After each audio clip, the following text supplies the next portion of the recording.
चलिए जी, तो हम देखते हैं एक्सरसाइज 10.2। ठीक है, 10.2 का पहला क्वेश्चन में आपको स्पष्ट लिखा हुआ है कि compute the magnitude of the following vectors.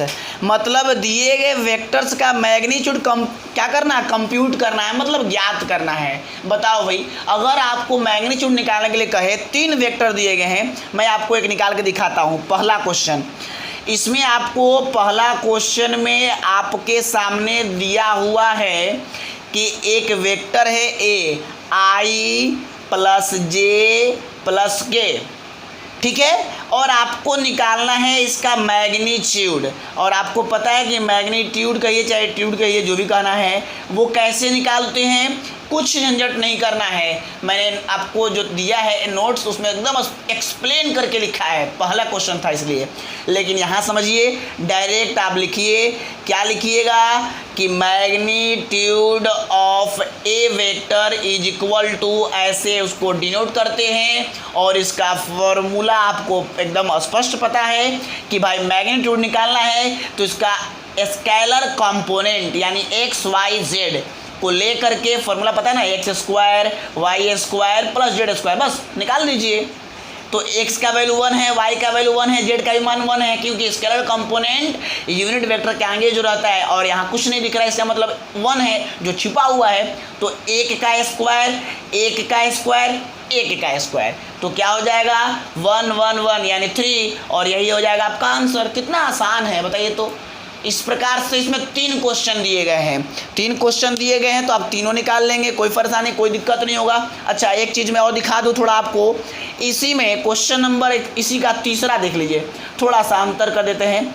उसमें सी वेक्टर लिखा है, और सी वेक्टर लिखा है उसका भी मैग्नीट्यूड ही निकालना है। उसमें लिखा है 1/√3 1/√3 प्लस 1/√3, तो क्या हो गया, इसमें एक्स वाई जेड का मान 1/√3 है, और आपको उसका मैग्नीट्यूड निकालना है। तो magnitude of C is equal to C vector का मॉड, और सी वेक्टर फॉर्मूला आपको पता है X square Y square Z square, और एक्स वाई जेड का मान कितना है यहाँ पर दिया है 1/√3, तो 1/√3 का होल स्क्वायर, फिर 1/√3 का होल स्क्वायर, फिर 1/√3 का होल स्क्वायर। ठीक है, कोई दिक्कत नहीं है। और ये कितना हो जाएगा, ये आपको हो जाएगा 1/3 1/3 1/3, और क्या जी, हाँ बोलिए,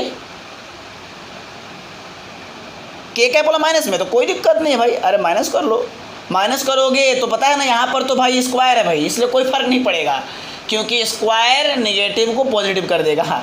अब चलिए 1/3 1/3 1/3 जोड़ेंगे इसको, तो 3 1 1 1 3, और 3 3 कट जाएगा तो हो जाएगा 1, और √1 का हो जाएगा आंसर हो जाएगा 1। और पता है आप कहेंगे आप सर ये रूट में है तो 2 मान आएगा प्लस माइनस 1, तो थोड़ा याद कर लीजिए, मैग्नीट्यूड है, मैग्नीट्यूड का मतलब हमेशा पॉजिटिव, नेवर निगेटिव, और वैसे भी जानते हैं आप स्केलर हमेशा पॉजिटिव होता है, निगेटिव तो होता नहीं है, इसलिए हम केवल क्या लिखेंगे 1 लिखेंगे। ये रहा पहला क्वेश्चन। अगला क्वेश्चन देखते हैं, कोई दिक्कत नहीं, यहाँ तो कोई परेशानी नहीं होगी, बहुत ईजी है। थोड़ा डाल दीजिएगा इसमें, ब्लू वाला में डालिए तब तक। क्वेश्चन नंबर, इसमें देखिए 3 क्वेश्चन था, मैंने 2 आपको बता दिया, तीसरा तो बहुत ही ईजी ही है, दिख ही रहा है 2 -7 और -3 स्क्वायर करके रख दीजिए। चलिए अगला क्वेश्चन देखते हैं। अगला क्वेश्चन कुछ नहीं है, ये परीक्षा में आएगा भी नहीं, क्योंकि मजाक कर रहा है। क्या मजाक किया है थोड़ा देख लीजिए। मजाक कर रहा है कि right 2 different vectors having same magnitude. आपको 2 डिफरेंट वेक्टर्स का एग्जाम्पल लिखना है, अपने से लिखना है। मतलब आपको 2 वेक्टर लिखने हैं, एक ए वेक्टर और एक बी वेक्टर। ऐसा अपने से फॉर्म करना है, बनाना है कि दोनों का मैग्नीट्यूड क्या हो, सेम हो। अब आप देखो, अगर मैग्नीट्यूड सेम करना है तो स्केलर कंपोनेंट को सेम रखो। देखो याद कर लो मैं क्या कह रहा हूँ, ऐसा 2 वेक्टर लेना है कि उसका मैग्नीट्यूड सेम हो। तो मैग्नीट्यूड सेम रखने के लिए आप याद कर लो कि उसका स्केलर कंपोनेंट में चेंज नहीं करेंगे, केवल क्या कर देंगे, साइन चेंज कर देंगे, तो अपने आप उसका मैग्नीट्यूड सेम होगा। जैसे अपने तो कुछ भी ले लो, हम मान लो लिख दे रहे हैं 3i + 4j, देखना ध्यान से, +5k, एक वेक्टर ले लिए, और एक वेक्टर और ऐसा ही लेंगे तो उसमें मैंने क्या कहा, स्केलर कंपोनेंट को चेंज नहीं करना। क्या लिख देना, 3i 4j 5k, क्या कर दो, केवल साइन चेंज कर दो, कोई भी चेंज कर दो, सब चेंज करना, सब चेंज कर दो, एक को चेंज करना, एक को चेंज करो, कोई एक चेंज कर दो। देखो हम मान लो इसको माइनस कर दिए, इसका मानो तो इसको भी माइनस कर दो। अब देखो ये दोनों वेक्टर ऐसे हैं कि इनका मैग्नीट्यूड सेम होगा।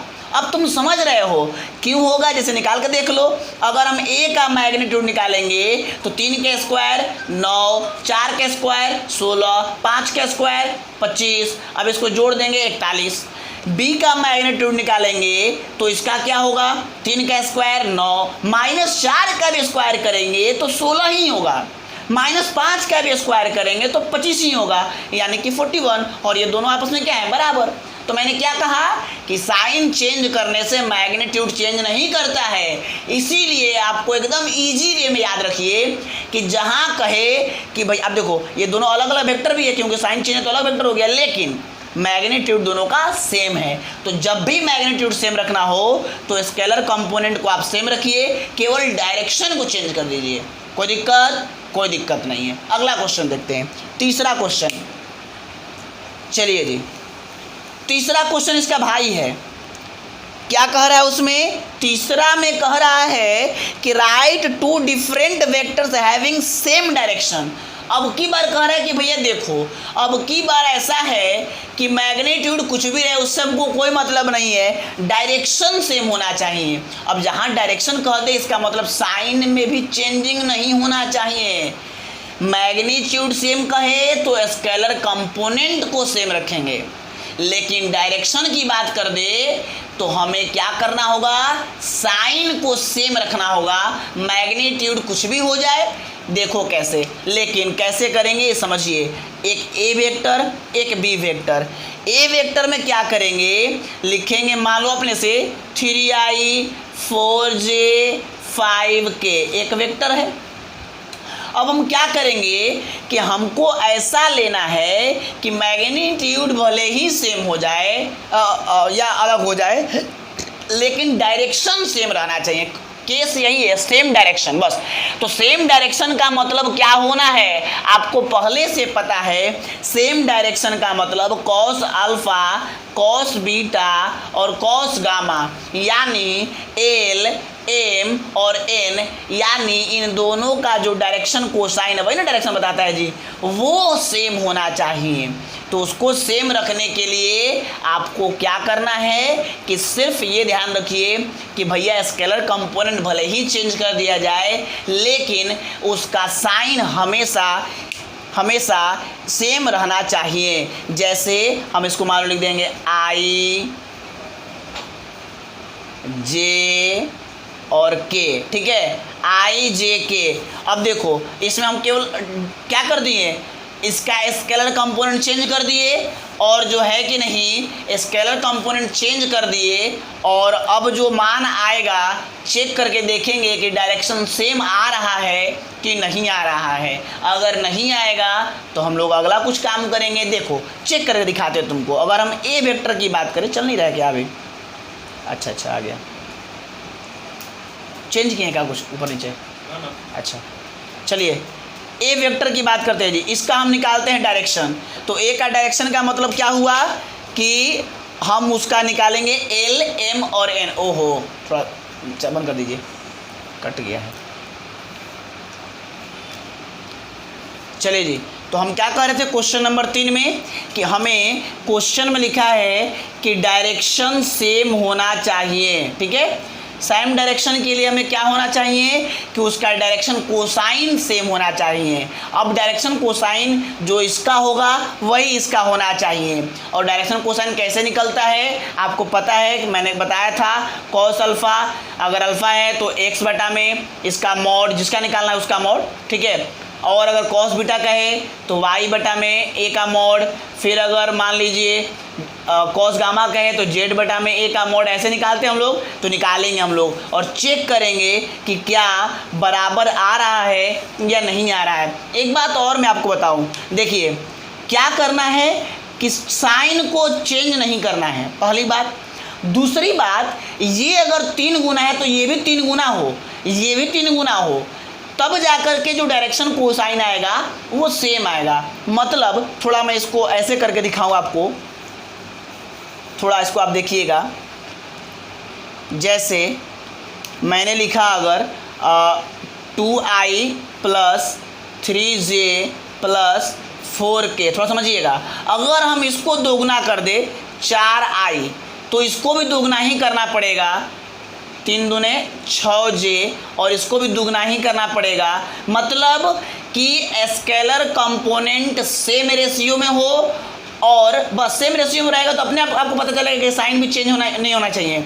जैसे ये देखिए 2 और 4 का रेशियो क्या होगा 1/2, इसका क्या होगा 1/2, 4/8 इसका भी क्या होगा 1/2। यानी सेम डायरेक्शन का मतलब रेशियो सेम होना चाहिए स्केलर कंपोनेंट का, अपने आप आपका डायरेक्शन सेम हो जाएगा। समझ गए? अब देखिए साइन चेंज करेंगे, मतलब अगर ये माइनस में है तो ये भी माइनस में ही होगा, ये प्लस है तो ये भी प्लस होगा। ठीक है, यानी उसमें क्या करना था आपको कि स्केलर कंपोनेंट जो थे उसको सेम रखना था, डायरेक्शन का कुछ भी महत्व नहीं था, इसलिए हम साइन को चेंज कर सकते थे।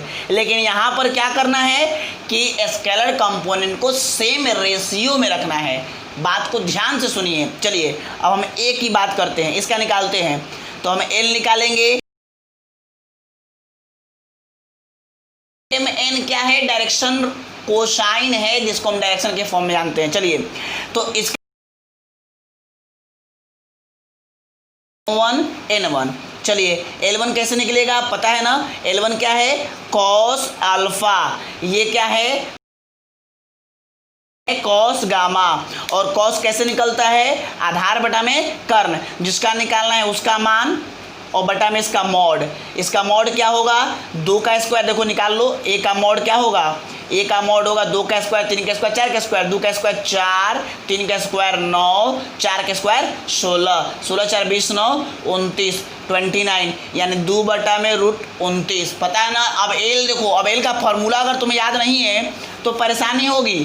क्या मैंने बताया था, एल बराबर x बटा में r, m बराबर y बटा में r, और n बराबर z बटा में r। r क्या है, r है रिजल्टेंट। रिजल्टेंट यानी कि जो आपका वेक्टर दिया गया उसका मैग्नीट्यूड। मैंने कहा था कि अगर a वेक्टर है ये, तो इसके मैग्नीट्यूड को आप ऐसे लिखे या केवल r से लिखे। समझ में आ गया? तो मैंने बताया था, अगर आपको याद नहीं तो एक बार फिर से फॉर्मूला इसको देख लीजिएगा। चलिए एल है तो x बटा में, m है तो y बटा में, z n है तो z बटा में, तो हो गया x बटा में इसका मॉड। ये देखिए m1 है तो y का मान लेंगे 3 और इसका मॉड आ गया है 2√29। इसका लेंगे तो क्या होगा 4 अब बटा में 2/29। अब आगे देखिए, ये तो निकला पहला वेक्टर का। अब निकालते हैं b का। इसका निकालेंगे तो लिखेंगे L2 M2 N2। ठीक है, तो अब चलिए इसका क्या है x, इसका x है 4 है 8, और इसका मैग्नीट्यूड क्या होगा निकाल लीजिए। b का मैग्नीट्यूड √4 के स्क्वायर 16। अब इसको जोड़ेंगे 116 हो जाएगा, यानी 116 का वर्गमूल निकालेंगे आप तो आएगा 2√29। देखिए कैसे 116 का गुणनखंड करेंगे तो 2 गुना 2 गुना 29 होगा, 29 चौका 116 होता है। पहाड़ा याद कर लीजिए, पहाड़ा याद रहेगा तभी जा करके आपको काम कर पाएंगे फास्टली। चलिए जी 2 को 2 है तो 1 2 निकल जाएगा और रूट में रह जाएगा 29, यानी 2√29। इसका भी हो जाएगा 2√29, इसका भी हो जाएगा 2√29। अब देखो 2 से ये कट जाएगा 2 बार में, ये कट जाएगा 3 बार में, ये कट जाएगा 4 बार में, तो ये क्या हो जाएगा 2 बटा में √29, 3 बटा में √29 और 4 बटा में √29। यानी अब चेक कर लो कि L1 और L2 बराबर है, M1 और M2 भी बराबर है, N1 और N2 भी बराबर है। यानी A का जो डायरेक्शन आया है क्या आया है, A का डायरेक्शन है, देखो डायरेक्शन कैसे लिखते हैं एक साथ समराइज करके, ऐसे लिखते हैं कॉमा करके, देखना ध्यान से। तो ए का डायरेक्शन आ गया है आपका 2√29, 3√29, 4√29 और जो बी वेक्टर था उसका डायरेक्शन आ गया है 2√29, 3√29, 4√29। यानी ए का डायरेक्शन और बी का डायरेक्शन आपस में क्या है, बराबर है, यानी ये दोनों एग्जाम्पल मेरा सही है। तो आपको ये सब दिखाने की जरूरत नहीं है, मैं समझाने के लिए आपको दिखा दिया है कि आपको सिर्फ एग्जाम्पल लिखना है दो, बस ऐसा एग्जाम्पल लिखना है कि उसका डायरेक्शन सेम होना चाहिए। डायरेक्शन सेम होने का मतलब आप समझ गए कि डायरेक्शन जब भी सेम कहे इसका मतलब एल एम एन का मान बराबर होना चाहिए। और एल एम एन का मान कब बराबर होगा, जब ये दोनों स्केलर कंपोनेंट क्या होंगे, सेम रेशियो में होंगे। देख लीजिए 2 दूनी 4, 3 दूनी 6, 4 दूनी 8 और डायरेक्शन अपने आप जो है कि सेम हो जाएगा, क्योंकि देखो ये प्लस में तभी तो प्लस में तभी तो दुगना होगा। अगर ये प्लस में ये माइनस में दुगना कैसे कहलाएगा, नहीं, रेशियो सेम होने का मतलब ये प्लस में तो ये भी प्लस में, माइनस हो तो माइनस में, जो भी हो, और दुगना है तो ये भी दुगना, ये भी दुगना, ठीक है।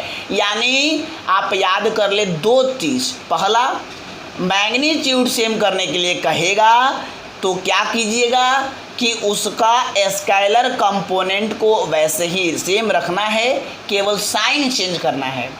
लेकिन डायरेक्शन सेम कहेगा तो क्या करना है कि रेशियो को सेम रखना है। आपका दोनों आंसर बहुत आराम से बन जाएगा, ठीक है। आगे चलते हैं क्वेश्चन नंबर 4। चलिए क्वेश्चन नंबर 4 देखेंगे। क्वेश्चन नंबर 4 आपके सामने है, उसमें लिखा हुआ है, इतना आसान है, find the value of X and Y so that the vectors इतना एंड इतना आर इक्वल। देखिए दो वेक्टर्स आपको बराबर दिए गए हैं। चौथा प्रश्न में एक वेक्टर है 2i और 3j और एक वेक्टर है xi प्लस yj और कह रहा है ये दोनों वेक्टर आपस में इक्वल है। तो कहता है एक्स और वाई का मान बताए। कितना आसान है, ये तो बच्चा को बता दिया जाए तो समझ में आ जाएगा। अगर दो वेक्टर्स बराबर होते हैं तो उसके एक्स कोऑर्डिनेट एक्स के बराबर, वाई कोऑर्डिनेट वाई के बराबर होता है। यानी तब तो पता चल गया एक्स बराबर 2 और वाई बराबर 3। यानी क्या लिखेंगे, एक लाइन लिख देंगे कि now on comparing the coefficient of क्या i and j on both sides, मतलब दोनों तरफ i और j के संगत स्केलर कंपोनेंट को क्या बोलेंगे हम लोग हिंदी में, अदिश बोलेंगे, ठीक है। यानी कि i और j को तुलना करने पर या समान पदों की तुलना नहीं, अगर कुछ समझ में नहीं आए तो एक लाइन में लिखना कि समान पदों की तुलना करने पर, तो इसका i वाले को i वाले के साथ तुलना करोगे तो i cancel out, x equal to 2 और j वाले का तुलना j से करोगे तो j cancel out, y equal to 3। ये हो जाएगा आंसर। कितना आसान है, कोई दिक्कत नहीं है। चलिए आगे अगला क्वेश्चन देखते हैं। Question number 5। क्वेश्चन नंबर 5 आपको कहता है कि find the scalar and vector components of the vector with initial point 21 and terminal point -57। चलिए जी, आपको कह रहा है कि एक वेक्टर दिया गया है, बहुत ध्यान समझिए। एक वेक्टर ऐसे दिया गया है, मान लिया जाए, और उस वेक्टर का नाम है ए बी, ठीक है। चलिए, और जो आपका जो पॉइंट है उसमें प्रारंभिक बिंदु जो दिया गया है वो है 2, 1 और जो फाइनल पॉइंट है टर्मिनल पॉइंट वो दिया गया है -5, 7 और कहता है कि इस वेक्टर्स का स्केलर और वेक्टर कंपोनेंट फाइंड कीजिए। तो पहले वेक्टर कहाँ है, पहले तो हमें वेक्टर निकालना होगा और जब वेक्टर निकल जाए तब ना हम उसका स्केलर और वेक्टर कंपोनेंट बताएंगे। तो चलिए पहले वेक्टर बनाना होगा, मतलब ए बी वेक्टर क्या होगा। और अब मैंने आपको बताया है कि आपको कोई भी वेक्टर निकालना हो तो बाद वाले बिंदु में से पहले वाले बिंदु का एक्स वाई जेड जो भी मान दिया गया उसको घटाएंगे और उसमें आई जे के को लगाएंगे। जैसे देखिए ये x1 है, ये y1 है और ये देखिए आपका x2 है और ये y2 है। तो कैसे लिखना होगा, कैसे वेक्टर बनेगा, अरे डिस्टेंस फॉर्मूला भैया मेरे, इसके x में से इसका x घटाओ और i लगा दो, इसके y में से इसका y घटाओ और j लगा दो, मतलब x2 minus x1 i cap, चूंकि x के साथ i पता नहीं ये मैग्नीट्यूड देगा, लंबाई निकालने के लिए वाला मान, और ये उसमें लगा देंगे यूनिट डायरेक्शन, तो हो जाएगा vector plus y2 minus y1 j cap. ठीक है, तो क्या करेंगे, जब भी ऐसा पॉइंट दे दे और वेक्टर बनाने के लिए कहे, बाद वाले बिंदु में से पहले वाले बिंदु को घटाएंगे, x में से x, y में से y, और उसमें i, j और k जो भी रहे उसको लगा देंगे, तो क्या हो जाएगा, देखो x2 कितना है -5 और x1 कितना है 2, और इसमें लग जाएगा i, y2 क्या है 7 और y1 क्या है 1, और उसमें लगा देंगे j, और इस प्रकार से हो जाएगा -7i और +6j। ये मेरा मिल गया वेक्टर। अब लिखना है हमको स्केलर कंपोनेंट। ठीक है, नेंट क्या क्या है, और एक लिखना है इसी में वेक्टर कंपोनेंट। ठीक है, तो बताओ, हम तो तुमको बताए हैं स्केलर कंपोनेंट का मतलब सिर्फ ये वाला मान -7 और 6, इसका क्या है स्केलर कंपोनेंट है। और जब वेक्टर कंपोनेंट का है तो उसमें i और j जो दिया गया उसके साथ लिखा जाता है। कौन कौन है, -7i एंड 6j, ये हो जाएगा हमारा आंसर। क्या हो जाएगा, स्केलर कंपोनेंट कहे तो इसमें जो स्केलर आपको दिख रहा है -7 और 6 उसको लिखेंगे, और जो वेक्टर कंपोनेंट कहेगा तो क्या लिखेंगे, उसका i और j उसके साथ जो दिया गया है उसको साथ में लेकर के लिख देंगे। इस प्रकार से हमारा क्वेश्चन नंबर 5 जो था वो भी कंप्लीट हुआ। आगे बढ़ क्वेश्चन नंबर 6 देखते हैं। चलिए जी, आंसर भी मैच कर लिए हैं, आंसर भी सही है आपका, कोई दिक्कत नहीं है। चलिए क्वेश्चन नंबर 6 अब आप देखेंगे क्या है। चलिए जी, क्वेश्चन नंबर 6 में कहता है find the sum of the vectors. अब बताओ भाई, 3 वेक्टर्स दिए गए, आपको जोड़ना है। कितना आसान प्रश्न दिया गया है। आपके पास एक वेक्टर दिया गया है i - 2j + k, और एक वेक्टर दिया गया है -2i + 4j + 5k, और एक वेक्टर दिया गया है आपको i - 6j - 7k, और कहता है कि आप क्या निकालो, a + b + c निकालो। पता है ना एडिशन और सब्ट्रैक्शन कैसे करते हैं वेक्टर का। वेक्टर को जोड़ना या घटाना है, i वाले को 1 में, j वाले को 1 में, k वाले को 1 में जोड़ दो, हो गया। चलो यहाँ देखो 1 और यहाँ है -2 और यहाँ है 1, तो ये प्लस वाला 1 और 1 क्या हो जाएगा 2, और ये है -2, तो +2 और -2 कट गया, खत्म, 0।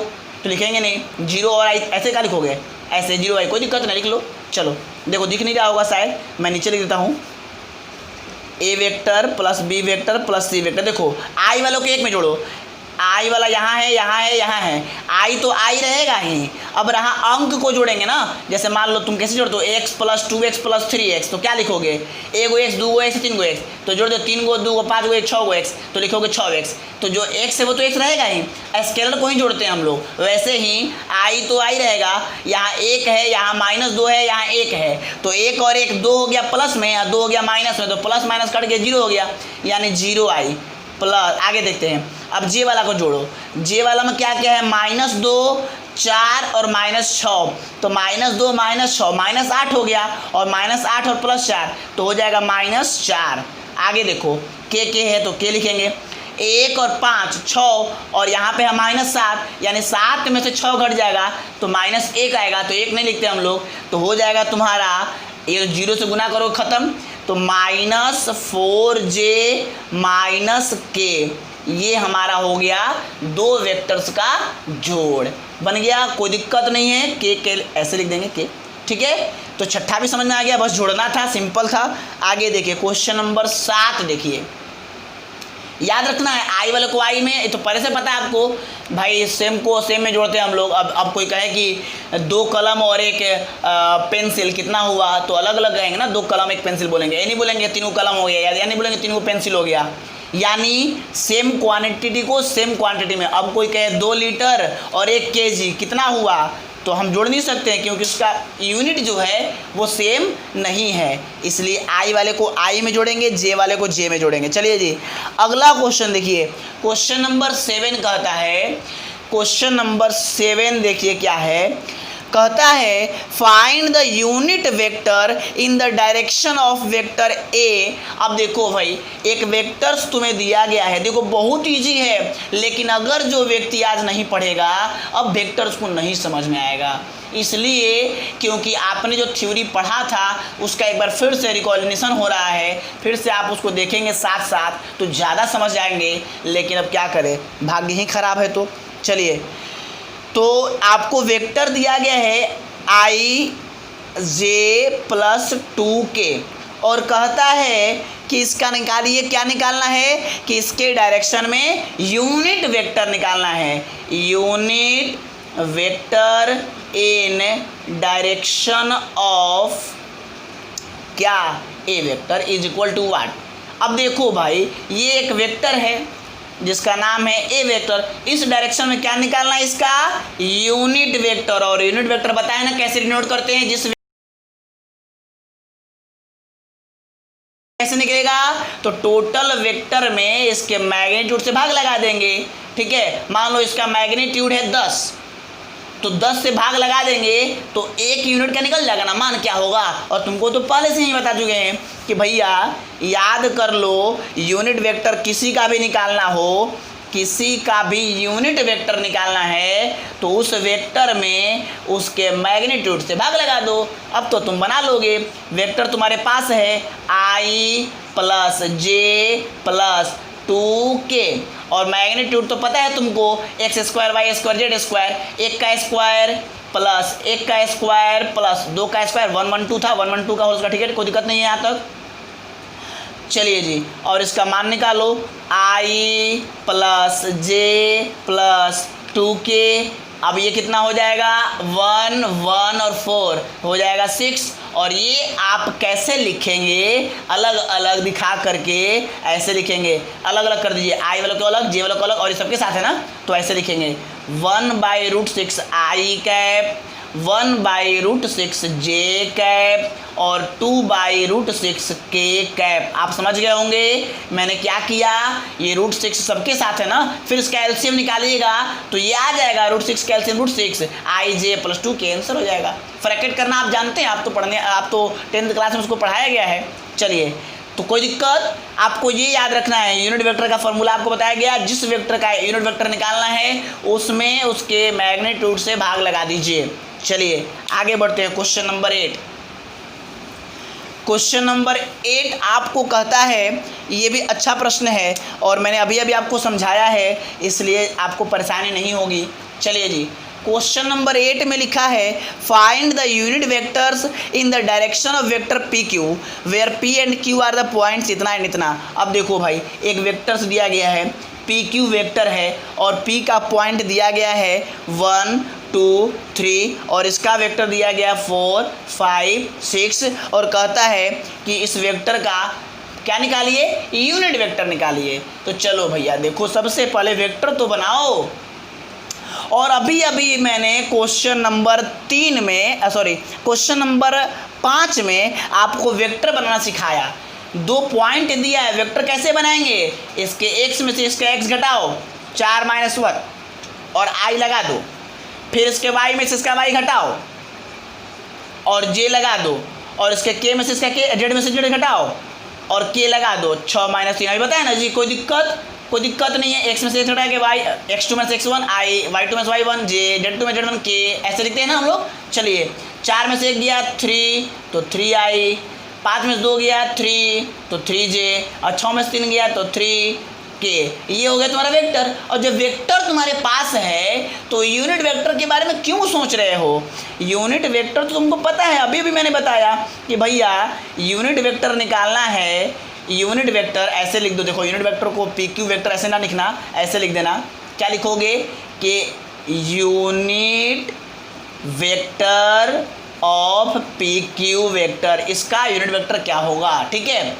यानी वेक्टर पी क्यू वेक्टर निकालना है, कुछ नहीं करना है। अभी मैंने आपको बताया कि उस वेक्टर में उसके मैग्नीट्यूड से भाग लगा दो। वेक्टर तुम्हारे पास है, मैग्नीट्यूड निकालना तुम जानते हो, तो बस लगा देना। अभी क्वेश्चन नंबर 7 इसके बाद जो बनाए हैं उसी की तरह से बना देना है, कोई दिक्कत नहीं है। ऊपर मान रखना, नीचे मैग्नीट्यूड कितना होगा 3 का स्क्वायर 3 का स्क्वायर 3 का स्क्वायर 9 9 9 27 होगा। 3√3 आएगा, बाहर आएगा। बना दोगे, बना दे। चलो थोड़ा सा हिंट्स कर देते हैं, अभी नए नए हो।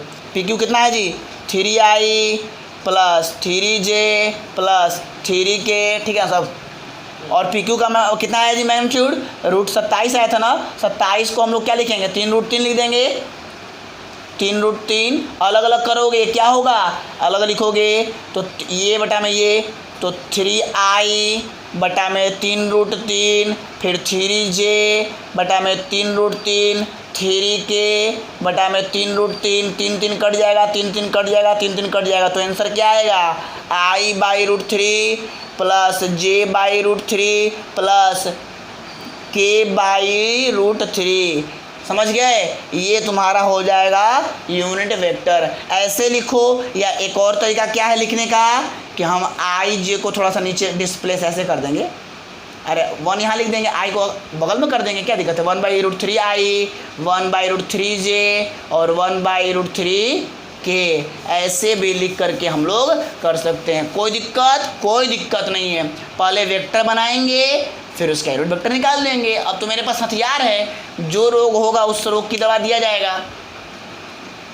क्या हुआ जी, कौन मैसेज कर रहा है जी, ठीक है, ओके। चलिए जी 8 क्वेश्चन आपने देख लिया, 9वां क्वेश्चन देखते हैं। 9वां क्वेश्चन क्या कहता है, देखिए अब अनेक प्रकार के क्वेश्चन देंगे और इतना इजी है ये चैप्टर कि मैं क्या कहूँ। अगर आपने थ्योरी समझा है तो बहुत आसान है। चलिए और समझ लीजिए 10 नंबर का आएगा वेक्टर से एकदम। आप यूनिट वेक्टर कैसे निकलता है, प्रोजेक्शन कैसे निकलता है, डॉट प्रोडक्ट कैसे निकलता है, क्रॉस प्रोडक्ट कैसे निकलता है, वेक्टर्स कैसे निकलते हैं, उसका पोजीशन वेक्टर कैसे निकलेगा, ये सब चीज़ आप एकदम दिमाग में रखिए कॉन्सेप्ट को। चलिए क्वेश्चन नंबर 9 देखिए, अब मैं नहीं कहूँगा आप कहेंगे। क्वेश्चन नंबर 9 में आपको 2 वेक्टर दिए गए हैं जी, ए वेक्टर दिया है, बी वेक्टर दिया है। ए वेक्टर दिया है 2i - j प्लस 2k और बी दिया है -i plus j minus k। 2 vectors आपको दिए गए हैं और कहता है कि find the unit vector in the direction of vector a plus B. यानी क्या ज्ञात करना है, यूनिट वेक्टर निकालना है किसके डायरेक्शन में, in the direction of a plus B. पहले इसको जोड़िए और जो वेक्टर आएगा जोड़ने पर उस वेक्टर के डायरेक्शन में यूनिट वेक्टर। बात तो वही है भाई मेरे, कुछ नहीं करना है तुमको, सिंपल क्या करो, मान लो ये दोनों वेक्टर को जोड़ो। सबसे पहले जोड़ निकालो, दोनों को जोड़ने आता है ना, इसको जोड़ो, क्या हो जाएगा 2 और -1 तो हो जाएगा 1 आई, 1 जे कट जाएगा, कैंसिल आउट, 2 में से 1 चला गया, 1 बचेगा, यानी हो जाएगा के। जोड़ दिए, देखो जोड़ने आ रहा ना जी, 2 आई या 1 आई, 2 प्लस में 1 माइनस में, 2 आई में से 1 घट गया तो 1 आई बचा। आई 1 जे 1 प्लस में 1 माइनस में कट गया, 2 के में से 1 के कट गया तो 1 के बचा। देखो जोड़ निकाल दिए। अब क्या निकालना है, अब इसका निकालना है unit vector in the direction of a plus B. किसी के डायरेक्शन में निकालना हो, जिस वेक्टर का निकालना है उस वेक्टर को ऊपर लिखेंगे और उसका मैग्नीट्यूड नीचे लिखेंगे। यूनिट वेक्टर का फॉर्मूला ही यही है। चलिए तो कैसे निकालेंगे, ये वेक्टर आपके सामने है i प्लस के, और मैग्नीट्यूड कैसे निकलेगा, 1 का स्क्वायर 1 का स्क्वायर 1 का स्क्वायर 1 का स्क्वायर। अब ये हो जाएगा i प्लस के और नीचे हो जाएगा 1 1 2, यानी अलग करेंगे तो 1/√2 i और 1/√2 क्या लिखोगे के। ये हो जाएगा तुम्हारा आंसर। कोई दिक्कत कोई परेशानी नहीं है, बस कॉन्सेप्ट समझना है। पहले ये निकालना इसके डायरेक्शन, तो पहले इसको निकालेंगे यानी जोड़ेंगे, अब जो आएगा उसका यूनिट वेक्टर कह रहा है तो उस वेक्टर में उसका मैग्नीट्यूड से भाग लगा दो, क्या दिक्कत है, कोई दिक्कत नहीं है, आगे बढ़ो। चलो क्वेश्चन नंबर 10, क्वेश्चन नंबर 10 यानी बस। अब देखिए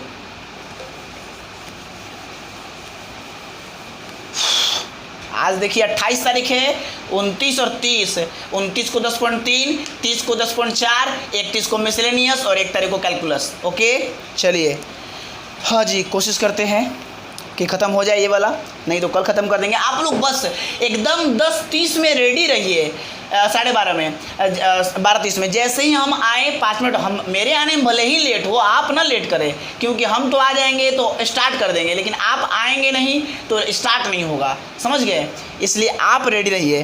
क्वेश्चन नंबर 10 देखिए, कहता है कि फाइंड द, बहुत बढ़िया प्रश्न है, इसको टिक मार लीजिए। 10 नंबर आया हुआ प्रश्न है, VBI है, ये आया हुआ प्रश्न है, इसलिए इसको बेहतर तरीके से समझना होगा। कोई दिक्कत नहीं है, इतना ये अच्छा प्रश्न है कि मैं क्या कहूँ, और ये आ गया, समझ लीजिए फिर से। चलिए, find a vector in the direction of vector इतना विच हैज़ मैग्नीट्यूड 8 यूनिट्स। कहता है कि आपको एक वेक्टर दिया गया है, चलिए ये वेक्टर है आपका 5i - j + 2k, ठीक है, और कहता है कि आपको क्या करना है, एक वेक्टर फाइंड करना है, किसके डायरेक्शन में, इसके डायरेक्शन में, जिसका 8 यूनिट मैग्नीट्यूड हो। बात समझिए, इसका मैग्नीट्यूड हमको मालूम नहीं है, सपोज किया जाए ये वेक्टर है, ये थोड़ा समझिएगा, ये वेक्टर है आपका ए वेक्टर, ठीक है, कौन आ गया भाई, चलिए जी आने दीजिए, ये वेक्टर ए है और इसका मैग्नीट्यूड है, मान लीजिए सपोज कीजिए कुछ दिया है, मालूम नहीं है, सपोज कीजिए 10 है, चलिए इसका मैग्नीट्यूड कितना है, 10 है, तो इसका पहले हम क्या निकालेंगे, यूनिट वेक्टर। यूनिट वेक्टर का मतलब इसका क्या करेंगे, इसमें 10 से भाग लगा देंगे तो आ जाएगा यूनिट वेक्टर, और जब यूनिट वेक्टर निकल जाएगा, मतलब 1 का निकल जाएगा, तब उसमें 8 से हम क्या कर देंगे, गुना कर देंगे। तो जैसे देखो, तुमको कभी पढ़े हो ना, एक ही के नियम पढ़े हो, तुमको 10 कलम का दाम दिया है 50 रुपया सपोज करो, और कहता है कि 8 कलम का दाम बताओ, तो तुम क्या करते थे, पहले 10 से आते थे, 1 कलम का दाम निकालते थे, कैसे, 50 में 10 से भाग लगाते थे, और जब जो आता था उसमें 8 से गुना करते थे। बस यही प्रोसेस यहाँ लगा दो। जो मैग्नीट्यूड है, जो वेक्टर दिया गया उसका पहले एक यूनिट निकालो, यूनिट वेक्टर का मैग्नीट्यूड निकालो, और जो आएगा उसमें 8 से गुना कर देना। क्या करना है भाई, समझना है बस, और कुछ नहीं। चलो तो क्या करेंगे, सबसे पहले इस वेक्टर का यूनिट वेक्टर निकालेंगे। अब इसका यूनिट वेक्टर कैसे निकालोगे, तुम्हें पता है भाई मेरे। चलो यूनिट वेक्टर निकालने के लिए सिंपल फॉर्मूला है, इस वेक्टर में इस वेक्टर के मैग्नीट्यूड से भाग लगाओ। बहुत लोगों को ये प्रश्न समझ में नहीं आता, इसलिए मैंने ये एक एक नियम समझाया कि पहले उसका 1 का निकालो और जितना आएगा उसमें 8 से गुना कर दो, बस 1 कलम का दाम निकाल के 8 कलम का दाम निकालना है।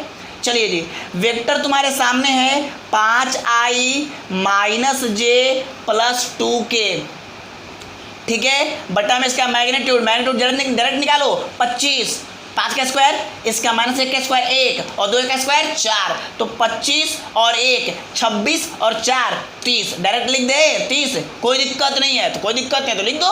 चलो ये तुम्हारा हो गया यूनिट वेक्टर। अब निकालना है, देखो इसके डायरेक्शन में निकालना, तो डायरेक्शन कौन बताएगा, यूनिट वेक्टर। अब ऐसा वेक्टर निकालना जो इसका मैग्नीट्यूड 8 हो इसके डायरेक्शन में, मतलब इसका 8 गुना कर देना है, यानी वो वेक्टर क्या होगा, इस यूनिट वेक्टर का 8 गुना होगा। तो हम इसमें 8 से गुना कर देंगे। अब वो कैसे करोगे, 8 से गुना कर दो, 5i - j + 2k बटा में √30, 8 से गुना करना जानते हो, 8 5 40 बटा में √30 i, 8 कम 8 बटा में √30 j, 8 दूने 16 बटा में √30 के, और यही हो गया आंसर। कोई दिक्कत नहीं, पूरी बात समझ में आपको आई कि भाई मेरे कुछ नहीं करना है, सबसे पहले इसके डायरेक्शन में 8 मैग्नीट्यूड का एक वेक्टर निकालना है। तो इसका यूनिट वेक्टर निकाल लोगे तो डायरेक्शन पता चल गया, और उसमें 8 से गुना कर दोगे तो उसके डायरेक्शन में 8 मैग्नीट्यूड का एक वेक्टर निकल जाएगा, तुम्हारे सामने है। चलिए क्वेश्चन नंबर 11 आगे, क्वेश्चन नंबर 11 देखते हैं। बहुत आसान है और टिक मार देना, बार बार इसको पढ़ना समझना।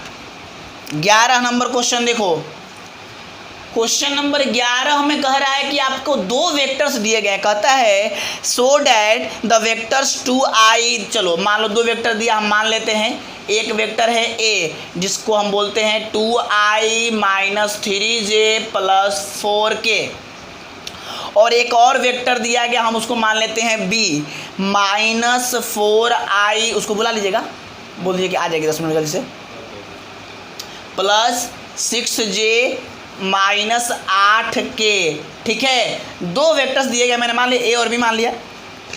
कहता है कि सो डैट मतलब प्रूफ कीजिए, दिखाइए, क्या दिखाना है कि ये दोनों वेक्टर कोलिनियर है।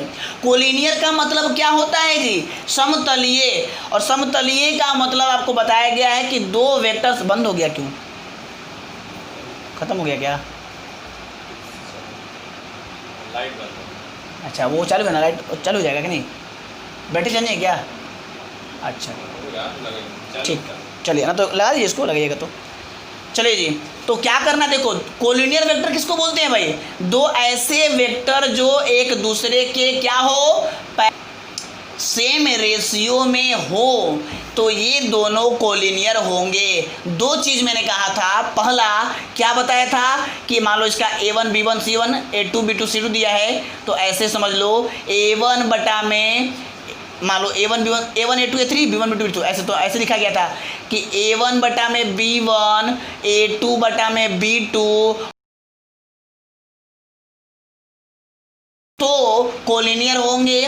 दूसरा क्या बताया गया था कि b vector is equal to lambda A या a vector is equal to lambda b, मतलब अगर किसी वेक्टर में कुछ अंक से गुना कर दिया जाए, चाहे वो पॉजिटिव हो या नेगेटिव हो, देख लो ध्यान से, वो सब जो है कि नहीं पैरेलल होंगे, कोलिनियर होंगे। यहाँ पर मैंने कहा जैसे देखो, अगर ये वेक्टर है मान लो कोई a वेक्टर, अगर मैं इसमें 2 से गुना कर दूं तो क्या हो जाएगा, मैग्नीट्यूड दुगना हो जाएगा, डायरेक्शन तो वही रहेगा, डायरेक्शन क्या रहेगा, वही रहेगा, और मैग्नीट्यूड दुगना हो जाएगा, इसको हम क्या बोलेंगे, 2a वेक्टर।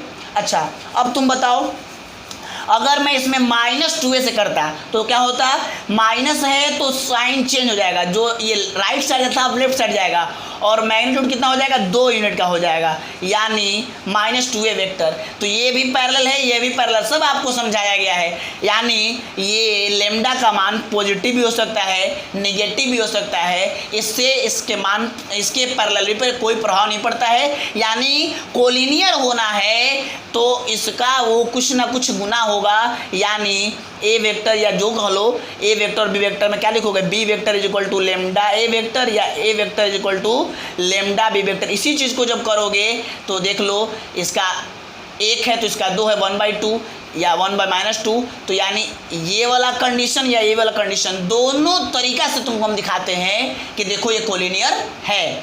ठीक है, चलो समझो, पूरा ये कॉन्सेप्ट भी समझा दी, एक बार रिकॉल हो जाएगा, आपको बताया गया है, आप निकाल के देख लेना। चलो यहाँ मैं देखता हूँ कि कोलिनियर है कि नहीं है।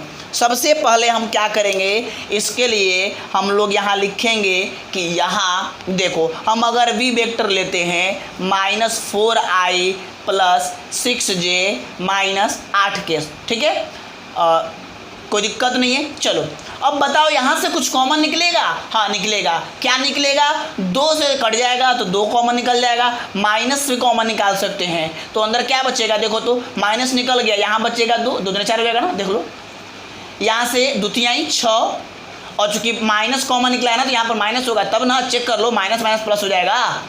चलो जी, और ये देखो माइनस बाहर आ गया है तो प्लस 2 चौके 8 तो 4, और ये हो जाएगा के, चेक कर लो, 2 दूनी 4 2 3 6 2 चौके 8, minus plus minus minus minus plus minus plus minus, minus बाहर निकल जाने पर अंदर का सारा चिन्ह चेंज कर जाता है। अब देखो -2, और ये जो है वो है आपका ए वेक्टर, तो ये हो गया ए वेक्टर, यानी कि हम ऐसा कह रहे हैं कि ये तो वही आ गया B vector is equal to lambda A vector, और जब जब ये केस फॉलो हो तो हम कह सकते हैं कि गिवन वेक्टर्स आर कोलिनियर।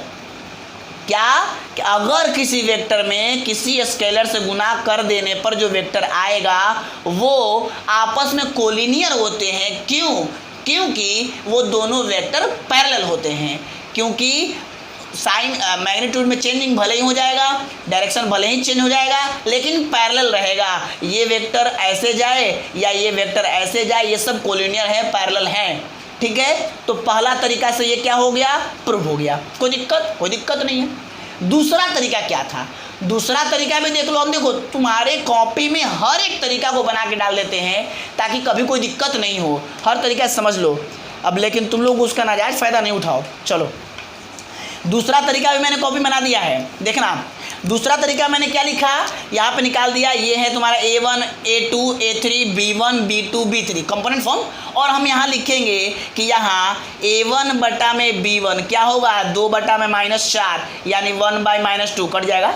फिर निकालो A2 बटा में B2 -3 बटा में 6 कट जाएगा। यहाँ माइनस लिखो, यहाँ माइनस लिखो, एक ही बात है, कोई दिक्कत नहीं है। तो -1/2। फिर निकालेंगे A3 बटा में B3, ये हो जाएगा 4 बटा -8, 4 दूनी 8 -1/2। यानी हमने देखा कि भैया यहाँ पर A1 बटा में B1, A2 बटा में B2, A3 बटा में B3, ये कॉरेस्पॉन्डिंग स्केलर कंपोनेंट आपस में क्या है, बराबर है। इसलिए दिया गया दोनों वेक्टर कोलिनियर है। क्यों? क्योंकि उसका जो डायरेक्शन रेशियो है वो सब आपस में बराबर है, यानी स्केलर कंपोनेंट बराबर है। इसलिए ये आपस में क्या होंगे, कोलिनियर होंगे। कोई दिक्कत नहीं है। A1/B1 निकालो या B1/A1 निकालो तो भी कोई फर्क नहीं पड़ेगा। ये उलट जाएगा तो क्या हो जाएगा, -2 बराबर ही होगा। किसी तरीक़ा से निकालो, कोई दिक्कत नहीं है। यानी कोलिनियरिटी को चेक करने का दो तरीका।